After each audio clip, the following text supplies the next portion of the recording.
go deeply into the facts of this case for this case note.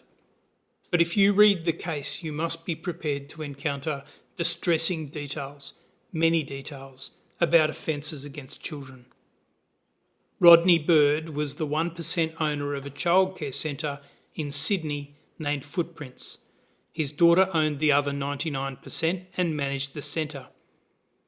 Bird worked in the centre every day without receiving a wage, occupying positions such as cook and safety supervisor. He was often in direct contact with the children. A number of children made disclosures about his conduct. He was charged with criminal offences, but those charges were ultimately dropped. 2 of the children and their mothers took civil action against Bird and Footprints for the harm suffered by the children and for breach of the contract to care for the children. Bird was a pensioner without significant assets, so a key question was whether Footprints could be vicariously liable for any wrongdoing that was proved. If he had been an employee, there would have been no difficulty with this. But if he was a volunteer, it might be more complicated. Organisations can't always control volunteers in the same way that they can control staff.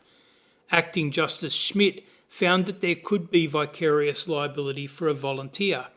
She said the principle was concerned with harm done by an individual who carries on activities as an integral part of a business and for its benefit.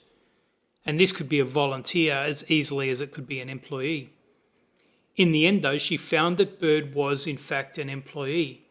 Acting Justice Schmidt said, "I am satisfied that the considerable authority which Mr. Bird was given at the centre, which permitted him to have the same close contact which other staff employed there had with the children, the control which the company exercised over all that he did, his integration into the business, how he was represented to others as being an integral part of its operations, and how he was supervised in the same way as other staff, results in the conclusion that in truth he was an employee and not a volunteer."